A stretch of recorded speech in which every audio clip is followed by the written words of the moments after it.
bonjour ou bonsoir et bienvenue à ce deuxième lancement de saison virtuel de la saison de la Bordée.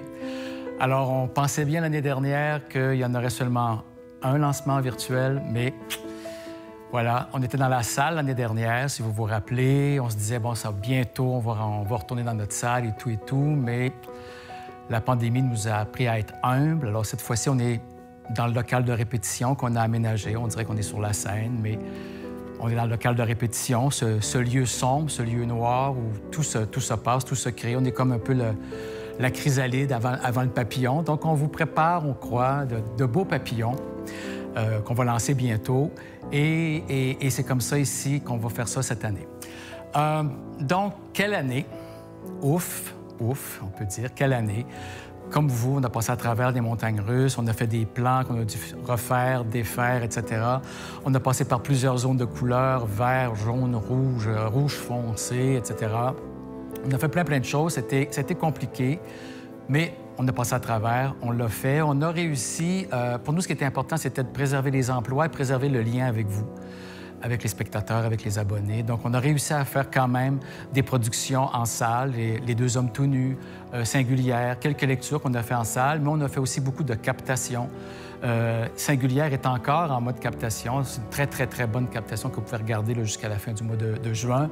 On a fait des lectures en mode audio. On a fait des balados avec le projet Foule. On a été très actifs sur le web avec le projet des 100 répliques. Donc, on a fait plein de choses et je remercie mon équipe aussi qui a été formidable dans toute cette année-là, cette épopée-là.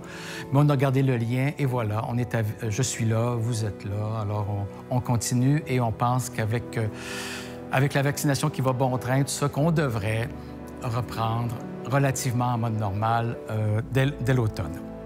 Donc, 45e saison l'an prochain, sous le thème de réflexion. Réflexion, pourquoi? Parce que cette année nous a obligés à réfléchir beaucoup, réfléchir à notre mode de vie, réfléchir à ce qui est important pour nous, réfléchir à ce qu'on aime, à réfléchir à plein de choses. Réflexion aussi dans le sens où, un peu dans le sens du miroir, qu'on dit toujours que le théâtre, c'est le miroir de la société, mais chacune des pièces, finalement, va réfléchir un aspect de la réalité à travers l'histoire des protagonistes qui va nous obliger, nous, à repenser peut-être à certaines choses, certains angles morts qu'il y a dans notre société, dans notre façon de faire. Et c'est sur ce thème-là qu'on a pensé la 45e saison. Nous aurons, comme à l'habitude, 5 productions maison. Nous aurons 3 accueils, donc 3 spectacles qui seront invités de compagnies amies.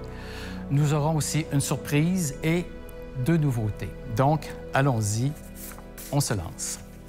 Premier spectacle d'ouverture, un événement, je dirais, c'est Le Polygraphe de Marie Brassard et Robert Lepage. Le Polygraphe, c'est une pièce que Robert et Marie ont écrit à la fin des années 80. C'est inspiré d'un fait divers. Une jeune femme avait été assassinée de façon sordide dans le quartier Saint-Jean-Baptiste et ils se sont inspirés de ça pour créer Le Polygraphe.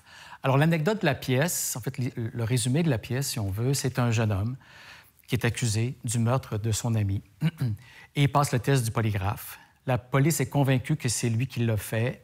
Et on lui dit que le test, même si le test est négatif, ça ne veut pas dire qu'il est innocent. Et donc, il va traîner cette interrogation, ce doute-là sur lui tout le temps de la pièce, à tel point qu'il va même douter de l'avoir fait, douter de son innocence, douter de son existence, etc. C'est une pièce aussi qui se passe en 1989, donc lorsque le mur de Berlin est tombé. Et le mur est un des personnages de la pièce. Parce que, de façon symbolique, c'est le mur entre la vérité et le mensonge, entre les êtres, entre la réalité et la fiction, entre le cinéma et le théâtre. Et c'est quelque chose d'extrêmement... C'est une sorte de thriller philosophique, je dirais.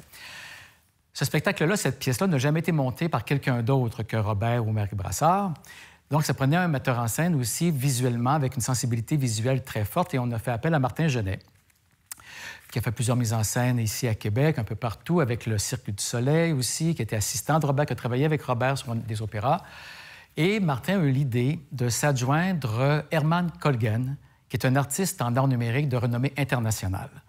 Et donc, c'est une nouveauté pour nous à l'aborder d'avoir un artiste en art numérique. Alors, on a fait un petit laboratoire de création au mois de mai dernièrement et on a créé une petite bande-annonce et je vous laisse sur les images de cette bande-annonce.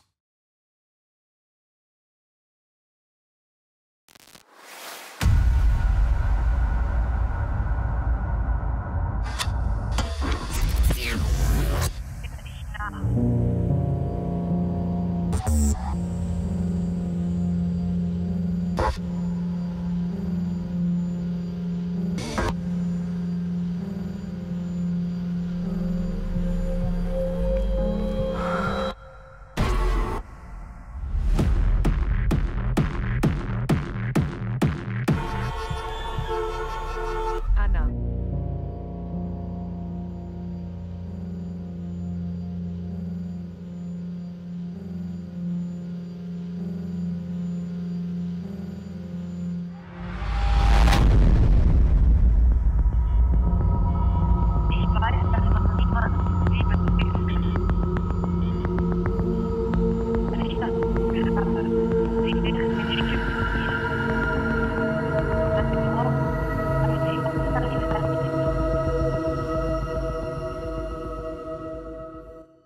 Deuxième spectacle de la saison, c'est un spectacle d'une de nos auteurs en résidence, qui est Erika Soucy.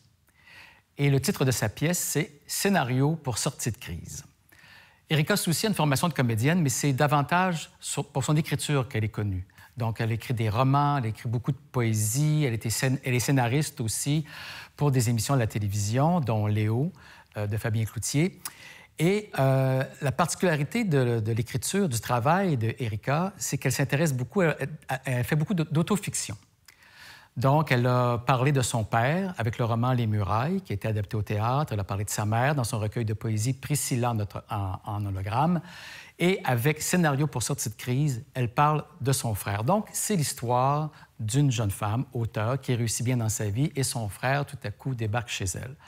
Son moteur a sauté quelque part en Alaska. Son frère n'arrive jamais à garder des jobs. C'est toujours, il va de job-in en job-in.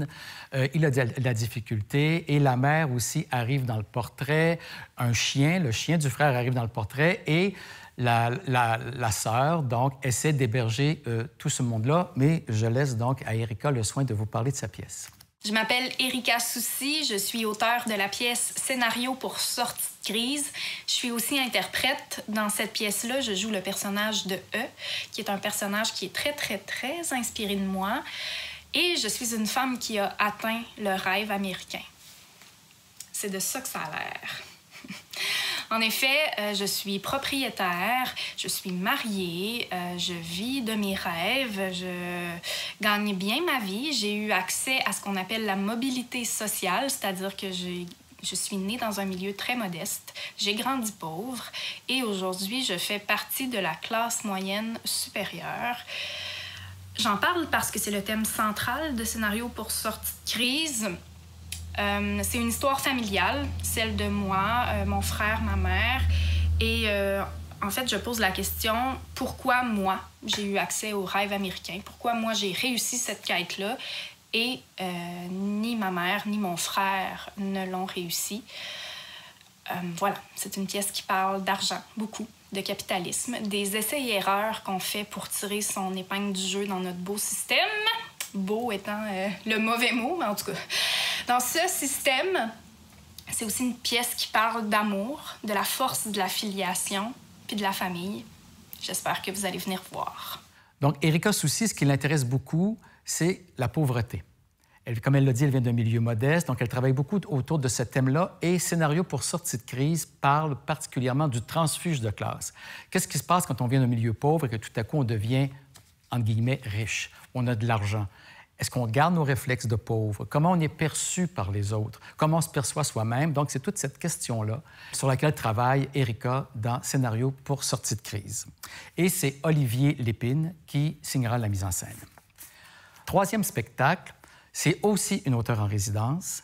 Ce spectacle-là devait être joué cette année et a été reporté à l'année prochaine. C'est La paix des femmes de Véronique Côté.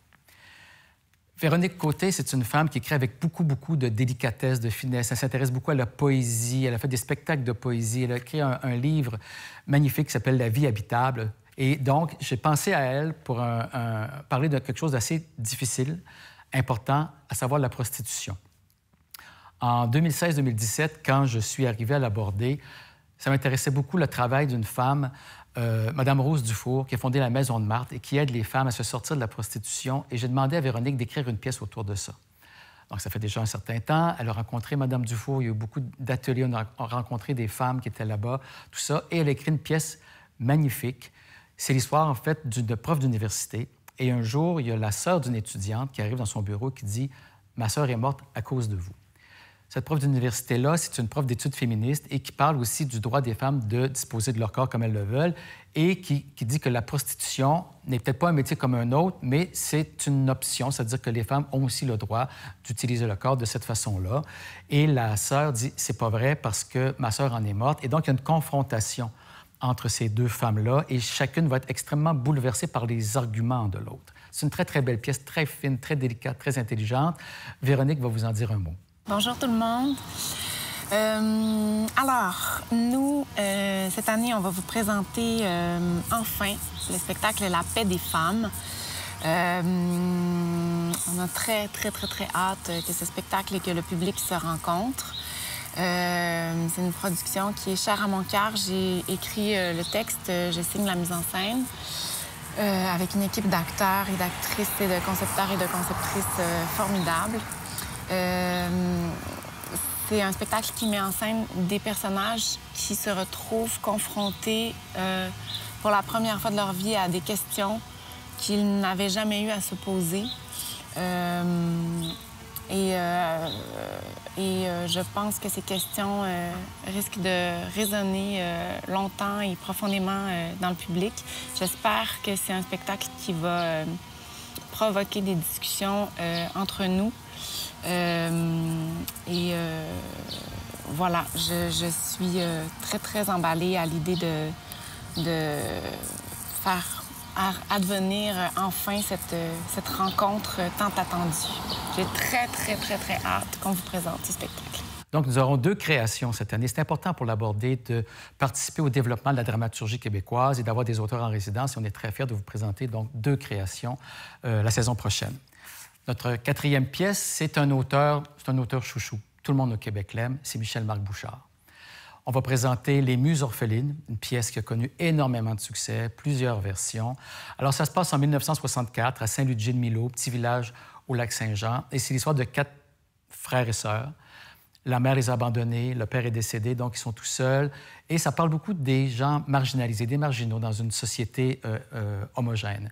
Donc, il y a le frère homosexuel qui s'habille avec la robe de sa mère pour écœurer le monde du village, comme il dit. Il y a la sœur qui est dans l'armée, lesbienne. Il y a la plus vieille de la famille qui sort avec un homme marié. Et il y a la plus jeune qui est peut-être légèrement handicapée intellectuellement. Donc, ce sont 4 frères et sœurs qui sont tout seuls pour se définir contre un village qui pense vraiment pas du tout comme eux. C'est Amélie Bergeron qui avait signé le très beau Une bête sur la lune qui va signer la mise en scène et qui va vous dire ici un mot. Les Muses orphelines, c'est un excellent texte. Un récit formidable, captivant, encore surprenant aujourd'hui. Un classique qui traverse bien le temps, puis je pense que c'est beaucoup grâce au magnifique personnage qu'a créé Michel-Marc Bouchard. Je nous reconnais quand même beaucoup en eux, humainement, parce que c'est vrai, selon avec qui on est, on se comporte pas toujours de la même façon. Puis avec les proches, on s'en permet toujours un peu plus. La famille, qu'elle soit choisie ou imposée par le sang et les traditions, finit toujours par voir des côtés de nous qu'on laisse rarement voir à d'autres personnes. Puis de pouvoir travailler ça, cet aspect-là de nous, comme humains, sur scène, avec une équipe d'artistes, avec une famille que je me suis choisie. C'est juste du bonheur. Donc, les Muses orphelines parlent des marginaux et la mise en scène qu'on va en faire en 2021, les marginaux, c'est peut-être pas ceux de 1964. Et c'est intéressant parce que avec la mise en scène d'Amélie, on va parler du Québec d'aujourd'hui à travers une histoire d'hier et les marginaux ont peut-être changé un petit peu et c'est de ça, donc, va rendre compte le spectacle qu'on va présenter avec les Muses orphelines. Dernier spectacle maison, dernière production de l'Abordée dans la saison, c'est un spectacle qui devait avoir lieu à la fin de la saison 19-20 et qui va clôturer donc 21-22. C'est Made in Beautiful, La belle province d'Olivier Artaud. C'est une comédie complètement folle. C'est une comédie politique, mais complètement déjantée, complètement décalée, parce que ça se passe pendant 8 parties d'Halloween. Ça se passe sur 25 ans. Donc, sur 25 ans, c'est une génération. Et on peut voir donc cette famille-là, c'est toujours la même famille, qui évolue à travers ces 25 années. Et ces 8 parties d'Halloween-là ont toujours une résonance avec un grand événement du Québec ou sur le plan international.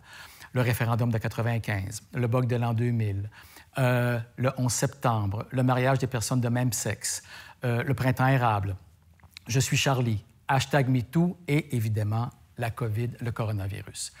Donc, ce qui est particulier, c'est comme c'est dans un party d'Halloween, les personnages sont toujours costumés, les costumes changent, les valeurs de la famille changent, le mode de vie change, et c'est ça. En fait, Made in Beautiful, c'est une lettre d'amour de la génération dite des milléniaux au Québec et qui pose la question de la transmission. Alors, il y a la grand-mère, la mère et la fille, et à la fin, la jeune fille dit à la mère, « Qu'est-ce que tu m'as transmis? À part une recette de pâté chinois, qu'est-ce que vous m'avez transmis? » En fait, c'est quoi être québécois quand tu es né en 1995? Bonsoir, les beautés!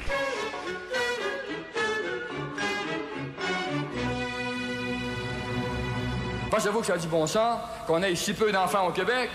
On est une des races blanches qui a le moins d'enfants, ça n'a pas de bon sens. Mes ancêtres sont venus au 17e et au 18e siècle. Et d'ailleurs, d'un côté, je descends d'une fille du roi. Et j'en suis très fière. I love women. But believe me, I love women.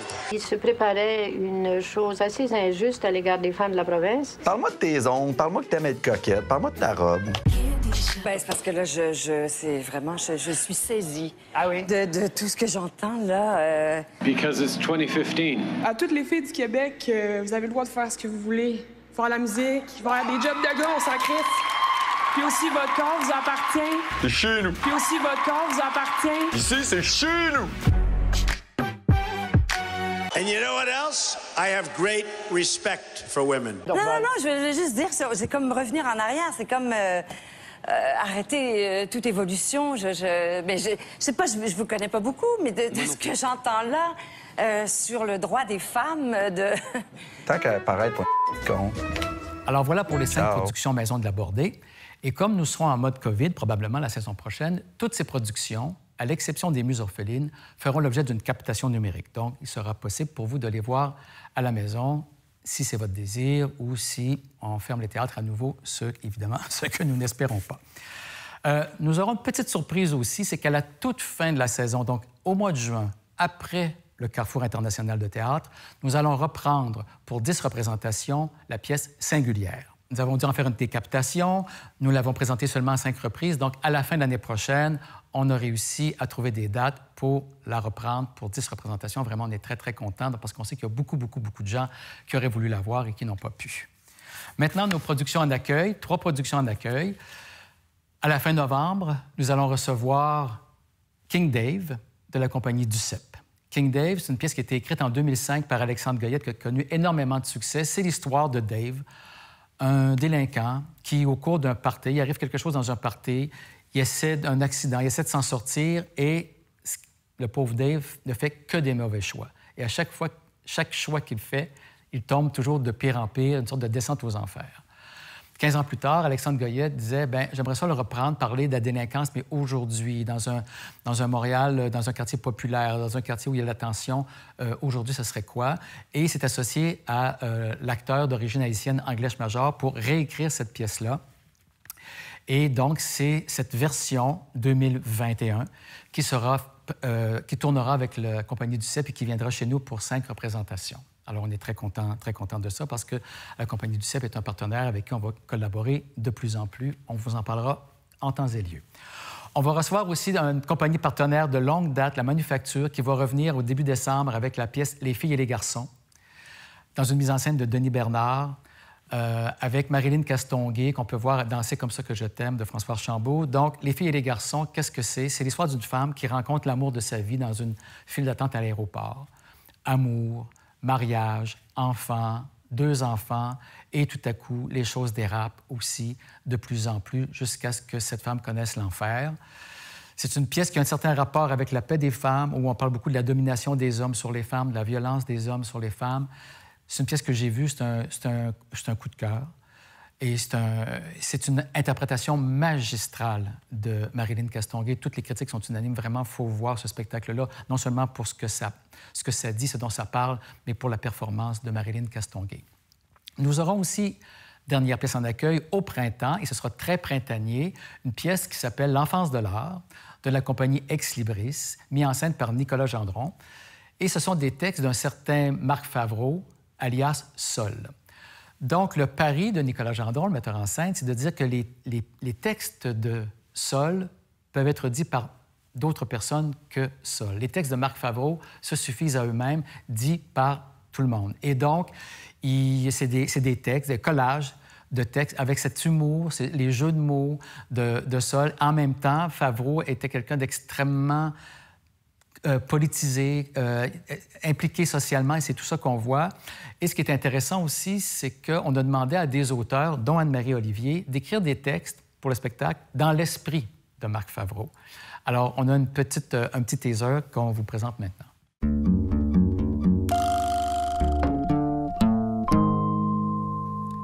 Si on peut pas faire l'enfant quand on est petit, au moins, faut le faire quand on est grand. Donc, je vous disais aussi qu'on avait 2 nouveautés. Alors, la première nouveauté, c'est un spectacle qu'on pourrait dire, en fait, un concept qui s'appelle Majorité 2070. Et en fait, ce qu'on va faire la saison prochaine, c'est qu'on va avoir, avant chacune des productions de la Bordée, de nos 5 productions, on va avoir une première partie. Donc, un court spectacle de 6-7 minutes. C'est pensé, créé, écrit, mis en scène par Samuel Corbeil. Alors, le projet de Samuel, en fait, quand il m'en a parlé, c'est qu'il a rencontré plusieurs jeunes de 18-19 ans et leur a posé la question « Comment tu penses que le monde sera en 2070, dans 50 ans? Et comment toi seras-tu? Comment te vois-tu dans 50 ans quand tu auras 68, 69 ans? » Et avec toutes ces interviews-là, il a fait 5 capsules qui parlent de l'avenir vu évidemment comme Samuel le voit, mais à travers aussi les préoccupations, les inquiétudes, les espérances de ces jeunes-là. Et ça parle beaucoup aussi d'intelligence artificielle, parce que c'est de plus en plus présent dans nos vies. La technologie est très, très présente et c'est une interrogation sur le futur, une interrogation sur la technologie, la place de ça dans nos vies. Et ce sera joué par 4 comédiens d'expérience, donc dans la soixantaine, qui vont représenter ces jeunes-là, finalement, en 2070. Donc, Jack Robitaille, Mathieu Gaumont, Véronique Aubu et Marie Michaud, qui vont interpréter ces personnages-là. Donc, avant chacun de nos spectacles, des premières parties, c'est vraiment une nouveauté. C'est une nouveauté au Québec. Notre deuxième surprise, c'est qu'on va faire aussi des 5 à 7. Et ça va s'appeler les 5 à 7 de la Bordée. Et j'invite mon camarade, directeur administratif et co-directeur général, Bruno Brochu, à venir en parler avec moi. Salut Bruno. Salut Michel. Donc, on essaie quelque chose de nouveau cette année avec les 5 à 7. C'est un projet qui t'a allumé beaucoup, moi, quand je t'en ai parlé. Hein? Eh bien, tout à fait, parce qu'on sort de la boîte, on pense à l'extérieur de la boîte, comme on dit. Puis c'est un projet que tu m'as présenté qui va tellement avec le quartier Saint-Roch, parce que c'est un quartier où il y a beaucoup de travailleurs. Oui. Évidemment, on est en temps de COVID, il y a du télétravail, mais quand même, c'est une formule qui, moi, m'a allumé beaucoup. Donc, nos fameux 5 à 7, c'est, quand tu m'as expliqué, c'est un concept écossais qui veut dire « a play, a pint and a pie ». Oui. Autrement dit, on vous accueille ici à partir de 17 h dans la salle de répétition. Oui. On vous offre un breuvage, on vous offre un goûter, tout simplement. Et on va vous présenter une petite pièce. Michel va vous les présenter plus tard, où qui va durer environ 45 minutes. Puis à 6h30, tout le monde est parti. Exactement. Donc, on va en avoir une à l'automne et une au printemps. Et je te laisse les présenter. On va en avoir en début de saison puis en fin de saison. Donc, en début de saison, ça va être norvégien de la compagnie le Théâtre Bistouri. Donc, être norvégien, comme ça le dit, ça se passe en Norvège. C'est une pièce à 2. C'est vraiment très feel-good. C'est une fille qui va dans un bar, qui ramène un gars. Et, bon, tous les deux ont une idée sur comment la fin de la soirée va se passer, mais ça se passe pas du tout comme ça. Et de fil en aiguille, finalement, les plans vont être un peu contrecarrés. Donc, c'est une comédie, c'est drôle, c'est léger. C'est Marc-André Thibault qui signe la mise en scène, qui est un metteur en scène de Montréal. Bistouri, c'est une compagnie de Montréal, mais avec 2 acteurs de Québec. Et en fin de saison, ça va être avec la troupe La Tralée, qui vont faire une libre adaptation de Citizen Kane, le chef-d'œuvre d'Orson Welles. Donc, La Tralée s'est fait connaître l'année dernière ils ont gagné le prix du meilleur spectacle avec leur adaptation de Rashomon, un classique du théâtre japonais. Mais la particularité de La Tralée, c'est que du théâtre d'objets. Donc, avec des cuillères, des louches, des spatules, des assiettes, ils recréent des personnages et c'est vraiment formidable. Donc, ça sera en fin de saison et c'est une mise en scène de Lorraine Côté. Donc, puis l'idée aussi des 5 à 7, c'est après le travail, on se rassemble avec des amis, on prend un petit verre. C'est des pièces feel good, comique, légère, etc. Puis après ça, on est prêt pour repartir pour aller chez soi. Donc voilà, on espère que ça va vous plaire parce que nous autres, en tout cas, moi j'en ai vu. C'est un projet qui nous allume beaucoup. Ah oui, c'est très le fun, c'est très agréable. Ça termine donc tous les spectacles de la saison. Donc on va parler maintenant abonnement. Alors, est-ce qu'il y aura des abonnements l'année prochaine? Bien, en fait, on est aujourd'hui 14 juin, on est encore dans la période COVID. Malheureusement, on est obligé de suivre les règles sanitaires qui nous sont imposées dans les salles de spectacle, ce qui veut dire que notre jauge, qui était normalement à 350, est tombée à 142. C'est donc impossible d'offrir des abonnements à nos anciens clients. Par contre, on va penser à eux autres quand même. Donc, ce qu'on va faire, on va offrir à nos anciens abonnés de la saison 19 et 20 un prix pour nos 5 productions, c'est-à-dire un prix individuel. Ils ne sont pas obligés d'acheter les 5 productions, mais s'ils le font, ils pourront avoir le spectacle à 27 $ plus les frais de service. Donc, ça revient au même. Ça revient au même, en fait. C'est juste qu'ils ne seront pas obligés de s'imposer d'acheter 5 productions tout de suite. Ils pourront l'acheter à la pièce. C'est ça. Fait que si jamais on devait reculer, fermer... on n'a pas à rembourser. Ça simplifie beaucoup les affaires. Et l'autre chose est vraie, l'autre côté est vrai aussi. Si jamais les mesures tombent et qu'on redevient en vie normale, donc notre jauge qui reviendrait à 350, bien là, on a pensé à quelque chose qu'on ne dévoilera pas tout de suite, mais on va essayer de justement remercier nos abonnés de la saison 19-20. Donc, la meilleure façon d'être informé de nos politiques de prix, c'est de rester à l'affût de nos communications, de nos nouvelles. Sur notre infolette, sur notre site Facebook, sur notre page web, sur notre site Instagram. C'est comme ça qu'on va être capable de vous garder informés. Bien, à partir de demain, le 15 juin, nos billets seront déjà en vente pour toute la saison. Toutes les pièces que Michel vous a présentées, les 5 à 7, vont déjà être disponibles pour les gens en ligne et à la billetterie ici. C'est ça. Donc, pour un billet régulier, c'est 37 $ plus frais de service. Abonnement, c'est 27 Pour nos anciens abonnés, c'est 27 plus les frais de service. Et pour les captations, parce que les spectacles, comme je disais tout à l'heure, il y a des captations, c'est 20 $ pour les captations et c'est 10 $ pour les groupes scolaires, 10 $ pour les captations.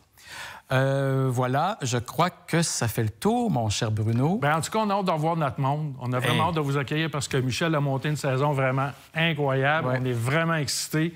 Il manque que vous. Alors voilà, c'était le dévoilement de notre saison 2021-2022, notre 45e saison. On a travaillé très fort toute l'année pour garder le lien entre nous. Le lien est là. On vous attend et on espère qu'il y aura très bientôt 350 personnes dans cette salle. Merci beaucoup.